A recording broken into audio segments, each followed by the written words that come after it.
এক বছর যদি সব আকাশমণি গাছ সরাই দিই তাহলে আমার বোনের জমিকে আমি বাঁচাইতে পারবো না। ফলে পর্যায়ক্রমে এটা সরানোর কাজ হাতে নেওয়া হয়েছে। শালবনে আপনারা জানেন যে আমরা বেশ কিছু পরিমাণে অলরেডি শাল এবং অ্যাসোসিয়েটস লাগিয়ে দিয়েছি। আগামী 2 বছরে আরো অনেক শাল লাগানো হবে এবং শালবনে কিন্তু ময়ূরও নিয়ে আসা হয়েছে। ময়ূর এখন 1 বছরের প্রোটোকলে আছে, তারপরে তাকে প্রাকৃতিক আবহে ছেড়ে দেওয়া হবে।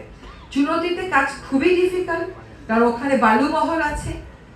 তারপরেও কাজটা শুরু হয়েছে। চুনতির 20,000 একরের মধ্যে 5,000 একরই বেদখল, বাকিগুলো হচ্ছে আর 5,000 একরের মধ্যে আপনার আছে হচ্ছে একাশিয়া ইউক্যালিপটাস। তো এগুলো পর্যায়ক্রমে সরানোর প্রকল্প অনুমোদিত হয়ে গেছে, কাজও শুরু হয়ে গেছে। সোনাদিয়া বনে চিংড়ি চাষিরা দখল করেছে, আমরা এই দখল মুক্ত করার কাজটা হাতে নিয়েছি, বন ফিরিয়ে এনেছি।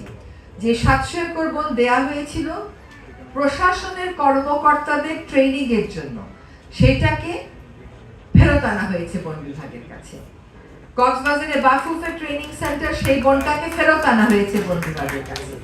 তারপরে সোনাদিয়া, বেজা, পুরো সোনাদিয়া দ্বীপে যেটুকুন বন ইকোনমিক জোনের জন্য নেওয়া হয়েছিল সেগুলো বন বিভাগকে ফেরত দিয়েছে। এগুলো সংস্কার না? এখনো 1 একর বনভূমি কোন উন্নয়ন কাজে দেয়া হয়েছে গত 1 বছরে? দেয়া হয়নি। এটা সংস্কার না? দিতে হলে মাঝে মধ্যে দিতে হবে। নতুন বন আইন হয়েছে যেখানে বলা হয়েছে প্রাকৃতিক বনে হাত দেওয়া যাবে না, আর যদি প্রাকৃতিক বন ছাড়া অন্য কোনো বনে হাত দিতে হয় কম্পেনসেটরি এফরেস্টেশনের নিয়ম করে দিতে হবে।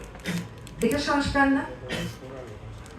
দেশে 1927 সালের বন আইন ছিল, এখন আপনারা বলতে পারেন 2026 সালে বন ও বৃক্ষ সংরক্ষণ আইন এসেছে। এটা সংস্কার না? এটা কেন সংস্কার না বুঝতে পারলাম না তো। সেখানে আমরা কতগুলো নিষিদ্ধ গাছের তালিকা করে দেব, যে গাছগুলো কাটতে গেলে বন বিভাগের অনুমতি লাগবে। আমরা ইউক্যালিপটাস, একাশিয়া সরকারি পর্যায়ে চাষাবাদ নিষিদ্ধ করেছি এবং গতকালই অর্থ বিভাগকে চিঠি লিখেছি যে আমার বাজেটে কিছু টাকা আছে, সেই টাকাগুলো আমাকে 2টা গ্রামকে ইউক্যালিপটাস একাশিয়া মুক্ত করতে দেয়া হোক। কারণ আমি যখন মানুষকে বলবো তোমার ইউক্যালিপটাস গাছটা কেটে ফেলো, সে তো বলবে আমাকে ক্ষতিপূরণ দেন, তাকে তো আমার বিকল্প গাছের চারা দিতে হবে। এটা তো একটা প্রক্রিয়া। আশা করি অর্থ বিভাগ এই অনুমতিটা দিলে এই কাজটা আমরা করে ফেলতে পারবো। এবার আসি বনকে প্রযুক্তির মাধ্যমে বন পরিবীক্ষণ। আমরা কতদিন আর বনের পাহারাদার দিয়ে বন পরিবীক্ষণ করব? এবার দেখি বাংলাদেশ স্যাটেলাইট কোম্পানি লিমিটেড আমাদেরকে একটু সাহায্য করতে পারে কিনা। এই উদ্যোগটা গৃহীত হয়েছে, চূড়ান্ত হয়নি। বিএফআইডিসির নাম শুনেছেন? Bangladesh forest industries development corporation. তাদের মাস্টার প্ল্যান হয়েছে, তাদের ক্যাটালগ হয়েছে, তাদের একটা শোরুম হচ্ছে মিরপুরে, এবং তাদেরকে বলা হয়েছে এবার খালি কাঠ না, আপনারা বাঁশ বেতেও যান। এবং বিএফআইডিসি কে একটা সামরিক শাসনের আমলে, পাকিস্তান আমলে, পরবর্তীতে বাংলাদেশ আমলেও মধুপুর শালবনের বিশাল একটা অংশ দিয়ে দেওয়া হয়েছিল। সেখানে শালবন কেটে রাবার লাগানো হয়েছিল। আমরা প্রতীকীভাবে 10 একর রাবার বাগান সরিয়ে শালবন লাগাচ্ছি। এটা সংস্কার না?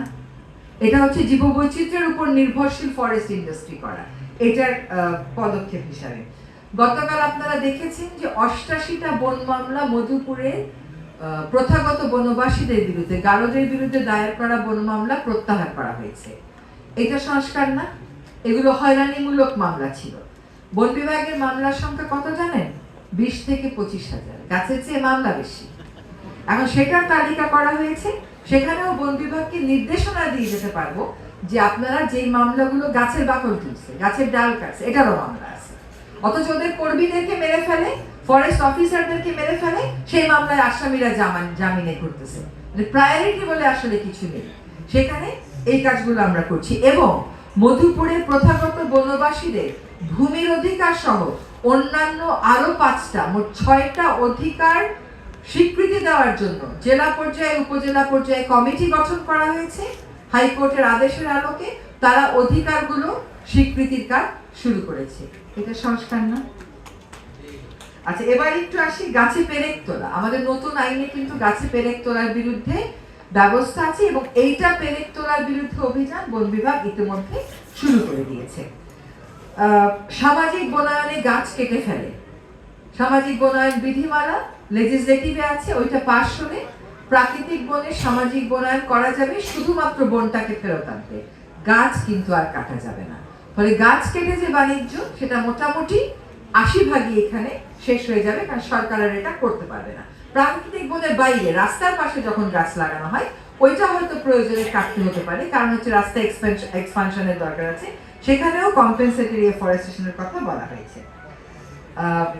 দুটো কথার একটু উত্তর দেই যে আমরা কেন 1997 এর কনভেনশনটা স্বাক্ষর করলাম না।